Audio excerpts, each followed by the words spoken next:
Welcome to this week's YouTube video. This week I'm going to show you how I repair the butterfly quilt. I've also got a behind the scenes at Sewing Street. We moved the boats at the weekend, so there's a bit of boat life as well. So come on in. It's not too warm in there today because I've not got the fire on because spring's just around the corner. For those of you that are new here, I'm Tracy.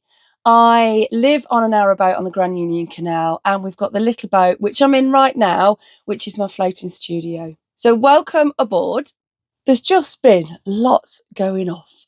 So this week I was on Sewing Street. I was on with John Scott and we had such a laugh, as well as giving some good demos as well. He's great fun to be on Sewing Street with. He really is. I had lots of lovely messages come in on the day. So thank you very much to everybody that sent a message in. And I know that they don't all get read out, but yeah, I had some great messages. So I've got some footage that I managed to take at the studios. So I'm going to play that later on in the video. Also this week, I repaired the butterfly quilt. I made this for a friend and it got torn, and I show you how I repair it. We moved the boats at the weekend and that was complete chaos. It really was at the water point. And I've got a funny story to tell you about somebody that I met at the water point. But it made me laugh anyway. We are moored near what we call Beat Beat Bridge. So it's a typical English humpback bridge that goes over the canal. And every time a car, not every time, but most times a car comes up to the bridge, they slowing down and just like creeping over the bridge, they beat their horn, and we're right next to it. And it's driving me nuts. Everybody calls it Beat Beat Bridge because it's so noisy. So you might hear a beep beep in the background. I've also managed to get some lovely footage of some swans that are building a nest as well. So that's later on in the video too. I had a lovely surprise a couple of weekends ago. We had the March retreat down at Herd's Hill, and then I put a video out of everything about the weekend. Well, there's a couple of videos actually that I put out, sharing with people what Herd's Hill looks like, the food, some of the projects that we were all working on. Everybody brought their own stuff down to work on, and some people had like 3 or 4 different projects in their bags and worked on different things throughout the weekend. Anyway, what happened next, I couldn't quite believe. I'd got a few places that were booked already for the October retreat, and then over the space of a weekend, I sold the rest of the places. I was like, wow, this is amazing. So I've managed to get another weekend from Herd's Hill, and that's the 4th to the 6th of September. So if anybody wants to come and join us, or they've been thinking about it, I've called it I think I've called it the last days of summer quilting retreat. Anyway, it's live on the website now. It's a £99 deposit and the rest is payable on the 1st of July. But all the details are on the website. So I'll pop a link below in the description. So if you were sitting on the fence, I'd seriously think about joining us because it's a beautiful weekend. There's only 10, 11 max of us that are there. So we're not overcrowded. We've got lots of space, and that time of year, the gardens are going to be just beautiful. Right, let's crack on with boat life. We're now leaving our mooring in Stoke Hammond. This is one of our favourite places to moor, and quite a few years ago when we first got on the canal, we used to moor down here absolutely loads. I'm not sure how we got away with it because I'm sure we stayed over the 2 weeks. Stoke Hammond is known as what's called a thankful village. Some of you may know what that means. I didn't know when we first got there, and I asked my mum, what's a thankful village mean?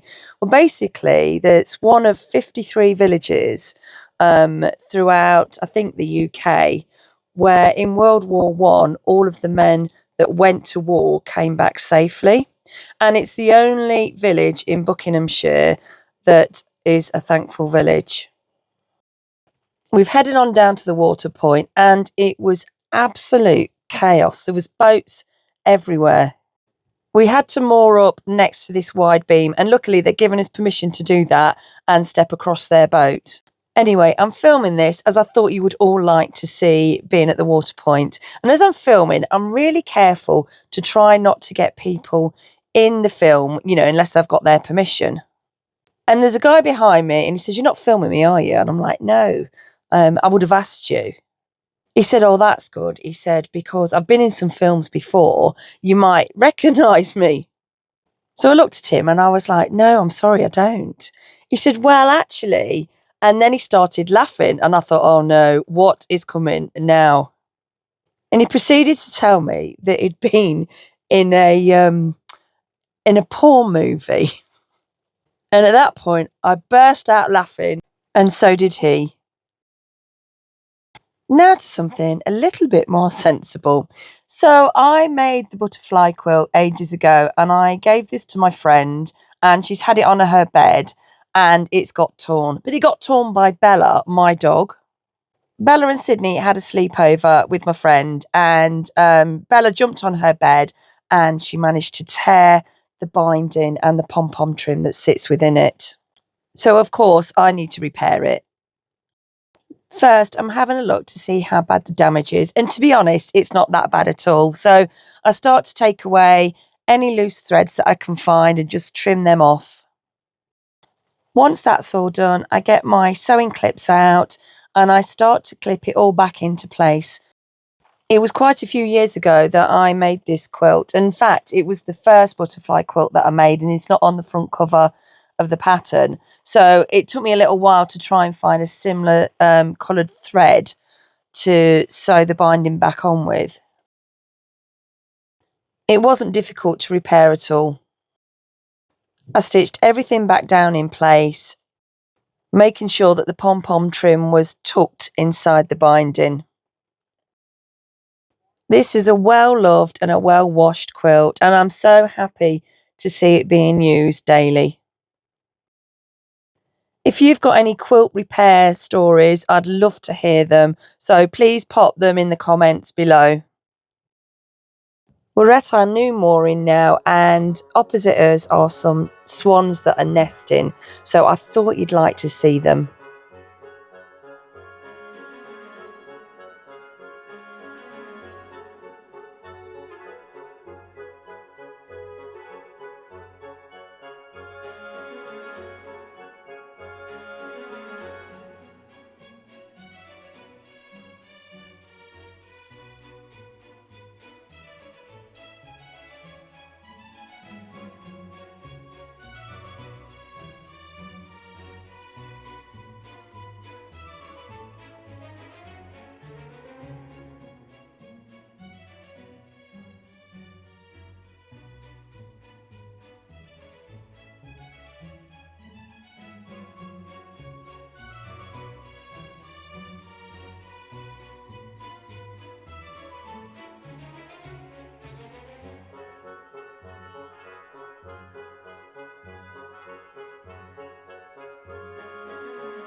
I'm at the TV studios at Sewing Street. I got up at 4:30 this morning.